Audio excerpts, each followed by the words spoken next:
was one more thing I had to do. Got my coffee. This is quite the show today. You may want to get some. Quite the show today. Let's say, okay, here we go. We're running. 5, 4, 3, 2, 1. I'm John Miglosh for the Wisconsin DMA. We're going to be talking about stories today. Okay, I'm very excited about this show. You learn something new every day here. I certainly do. And, well, let's just start in, okay? You may want to avert your eyes. Some of this stuff is something, okay? But here we go. I feel an outcast. People are laughing at me. People don't come and see me and then start crying. I think if Dr. Lee can't help me, I don't think anybody would be able to. This is kind of a last chance situation. Oh my goodness. You too. I don't know what these are. This might not be a lipoma. I'm not sure what this is, in all honesty. You are really a true mystery. This is going to be a terror to remove. I love you, but your lipoma sucked.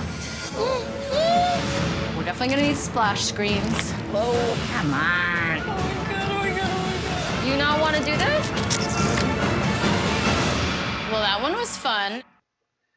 Okay, well, I accidentally left out most of it, which is probably okay because it's really hard to watch. For me, it is anyway. And which brings us to our first story, which is over here. There's going to be a new acne-related website coming online. This is from Les Luchter and Media Post, and it's Dr. Pimple, Dr. Pimple Popper, who's a real doctor, but she's got that show on TLC, I think it is, and it's about how acne is driven by hormones, not by diet or cleanliness, which is kind of what I was taught, when I had it back as a high school kid. We used to go get the sunburn treatments with the UV light. I remember getting those. Her real name is Sandra Lee. Came up with the alternative name for her graphic online videos, the long-running popular TV series on TLC, where she pops pimples. Well, yeah, some, but mostly bigger things than that. But here's the part I wanted to get to, and this is the important part. A study cited in LE magazine said those popular pimple-popping videos can trigger curiosity and disgust, leavened by a dopamine hormone rush and euphoria. Okay? And she said, she joined this website because acne is a medical condition from biological processes in the body. It's really not from food or hygiene. It's about hormones. And so there's a pharmaceutical company called Sun that, it's way at the bottom. This isn't really a commercial website. It's more about personal struggles with acne. But this Sun has an acne hormone campaign, and they're trying to get the message off Sun Pharma.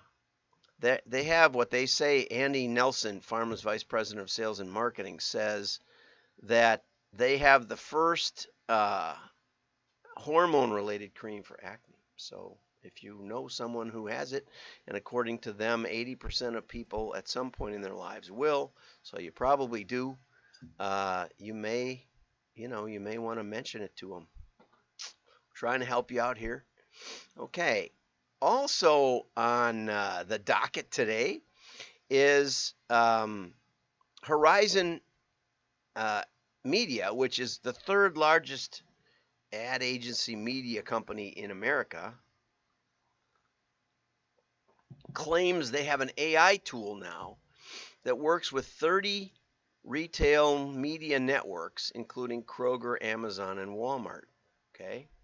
And they got this nifty graphic that I decided to put on there from Deanna McDougall.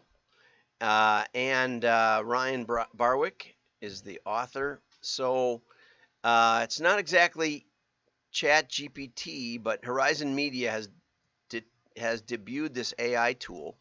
They call it Neon, and it's housed within Horizon's e-commerce division, Night Market. Okay, they have a division called Night Market, and it's for ad placement inside of this retail media network. Companies from Walmart to Dollar General to 7-Eleven to Marriott. But these are walled gardens, and they're difficult to predict for advertisers to compare and predict. Where should their next dollar go to, Walmart or Target? Right? And Horizon claims that this AI platform can predict quarterly ROI based on an analysis of past sales figures, campaign performance data reported by retailers, and historical marketing mix modeling ROI data. The normalization of data across different retailers, Randy Browning said, is what we've created.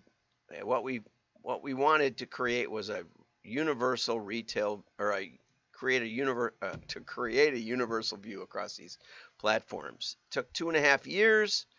Now Neon can do a prediction on which ads it thinks will drive the most revenue. Now the question, of course, is how do you test it? One of the big flaws is that in these walled gardens, if someone sees your ad, well, first of all, you don't know who sees your ad. That's the biggest problem, right? You don't know who sees the ad. And when they click it, they come to your site. They probably don't buy. Maybe they get a cookie. Maybe they come back later and buy. Attribution, extremely difficult from inside to outside walled gardens.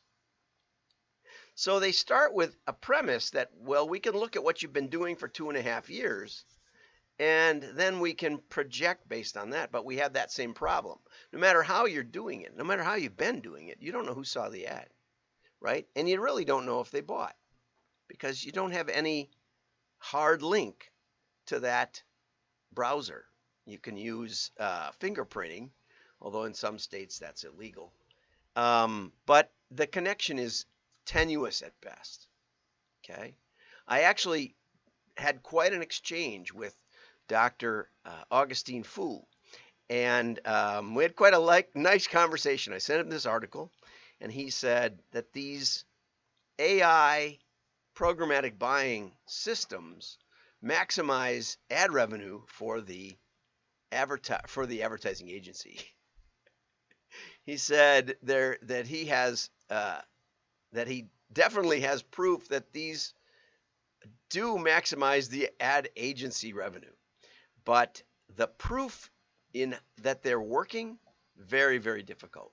We want to contrast that with direct mail and direct marketing use of direct mail, where we know who gets the ad. We have a mailing list that we start with. We know the names and addresses of the people we're going to send it to, and they've been selected carefully. We can do AI or machine learning on that process, especially in the customer file, but also we can also do lists that relate to real magazines, the real buyers of real merchandise. And so we have some control over who sees the ad. Whereas if you tell Facebook, I want 35 to 55 high income, high education males, in this state, you don't know who in particular sees it. So if they come and buy, you don't have any connection that they actually saw it. They might just have come from Facebook and bought it. Facebook may tell you that they came from Facebook, but it's a lot of trust and not much verify. So we know who gets the mailer. We know that it gets delivered because USPS can even give you a code that says it gets delivered. And we know that it goes to a decision maker in the house. And we know that a decision has to be made because you have to decide if you're going to buy or save or throw away that mailer. So the engagement level is much higher much, much, much, much higher than media that just disappears if you ignore it. Okay, all of these things, which make machine learning with mail not only possible, but very, very profitable, right? And so that then builds a data set where we know who saw it, engaged with it, and didn't buy, and we can compare it with those who saw it, engaged with it, and bought. And that gives us the ability to predict what will happen next and who should be mailed next. This system is missing all those pieces. Now, I just wanted to put out a challenge. I did reach out to Randy. I think his name is Randy. He goes by something Raymond, I think, or something Roland. Anyway, Randy Browning, I sent him a connect message. So if I'm getting this all wrong, Dr. Fu has already said he would be happy to come. Let's talk this out. Let's talk this out with people who actually know what they're talking about, rather than just the average marketing person who doesn't really want to know and loves black box solutions. Okay, and on that note, let's get over to Summer Gould. How to use social proof and storytelling. What is social proof? Well, social proof is basically testimonials and case studies. It's stories, okay? And one of the things, when people are uncertain, they assume that others know more than they do, which is excellent, excellent. You know how you're standing in the grocery line and you got some cough medicine for your kid, and the person next to you says, well, I've tried that, but I think this other one might be more effective for you. And you go, oh, okay. You go back and get the other one. No doctor, no examination of the patient. Just, yeah, we trust hearsay. And so another great thing about direct mail is that there's plenty of room to put in testimonials. One of the big things I've done for catalogers is put people in, and you can do this on your website also. Almost no websites, commercial e-commerce websites, have testimonial social proof, right? It's unbelievable. And I was now it's so hard for me to remember everybody's name when I talk about people here, but Sarah Fletcher, we'll put it in the notes. Sarah and I have been talking about her she has software that works with Shopify, and I should feature it. We're going to have to get a feature of it on there. And it lets you tell more of a story with your items. When people scroll over it, it brings up other information, which is a wonderful idea considering you're not really paying by the square inch on your website. And so, yes, we'll have to get her on there. But feature a customer testimonial. The best ones admit to being skeptical before the purchase, but extremely happy after. Always a main feature of diet. The whole diet category. If you get 1,000 people to try your diet, you'll get some testimonials. It may only work for 10 people, but you'll have some great stories, and that's where you go next. The trick in diet marketing, which I've never really done, is getting enough people to provide a couple of good case studies that you can then promote. Okay, I saw a very well-run academic study where they tested about a half dozen diets, and what they found was that 10% of people lose weight, 10% of people gain weight, and 10% of people don't do much, even when they strictly follow it. And their hypothesis was that it was genetic, which it may well have been. Okay, highlight the large number of customers you have. Use words like popular choice, best selling, expect to sell out, most requested. Encourage referrals. Stories are not only engaging, like with this pimple popper doctor, but they are processed in the brain differently than facts. People understand them better, remember more information when in a story format. Direct mail is a great way to tell your story. Your story should contain a human struggle that ends in triumph. We should put that in double highlights. Okay, this was one I really thought.